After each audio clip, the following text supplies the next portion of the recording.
যাদের জিমে heap thrust নেই, অনেকের জিমে হিপ থ্রাস্ট নেই, কোনো ম্যানুয়ালি করতে হয়, একটা ডিসব্যালেন্সের ব্যাপার থাকে যায়, তাদের জন্য একটা অদ্ভুত ভালো একটা ওয়ার্কআউট করছি, যেটা কেবিলে আপনি ট্রাই করতে পারেন। গ্লুটস আপনার ফাটিয়ে দেবে, লিটারালি গ্লুটসে ব্যথা হবে, এটা আমার গ্যারেন্টি, লিটারালি আমার গ্যারেন্টি গ্লুটসে ব্যথা হবে। একটা একদম নিচে এরকম এই কেবিলে এটাকে সেট করলেন, একখানা রোপ নিলেন, এইটুকুই লাগবে আমার, যেটা সব জিমে থাকে, ঠিক আছে?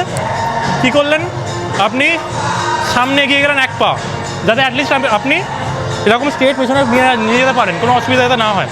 এবার পাটাকে একটুখানি স্প্রেড করবেন, একদম জোড়া করে দেবেন না, একটুখানি স্প্রেড করবেন।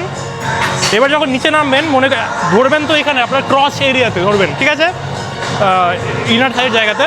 এবার যখন নিচে নামবেন তখন এটাকেও নিচে নামাবেন। অ্যাজ অ্যান এক্সাম্পল দিস, এটা টান ফিল হচ্ছে আপনার গ্লুটস টু হ্যামস্ট্রিং, এটা বিশাল টান ফিল হচ্ছে গ্লুটসটা মেনলি।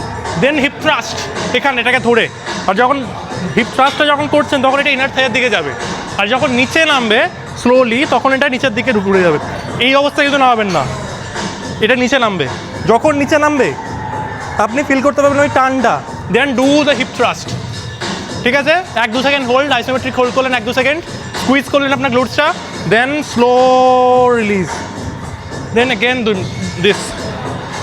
আর ব্রিথ আউট কখন করবেন, এইখানে ব্রিথ আউট করবেন, ঠিক আছে? গ্লুটসটা কিন্তু এঙ্গেজ করবেন। আর আরেকটা জিনিস মাথায় রাখবেন, ঘুরে যাবেন না এরকমভাবে, ঘুরে যাবেন না, লোয়ার ব্যাকে প্রেশার পড়বে।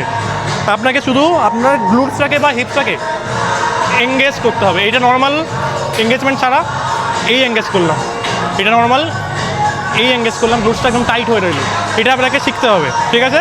এবার এরকম করে রেখে দিলাম যে এই ওয়ার্কআউটটা করে দেখুন, আপনার গ্লুটস একদম ফেটে যাবে। এইরকম ধরনের গ্লুটসের ওয়ার্কআউট আমি দিতে থাকি। এই ভিডিওর কমেন্টে যদি লেখেন গ্লুটস, আর আমি আপনার ডিএমে গিয়ে গ্লুটস স্পেসিফিক বেশ কয়েকটা ওয়ার্কআউট আপনাকে দিয়ে আসবো, আর তার জন্য অবশ্যই আমাকে ফলো করতে হবে। Thank you so much.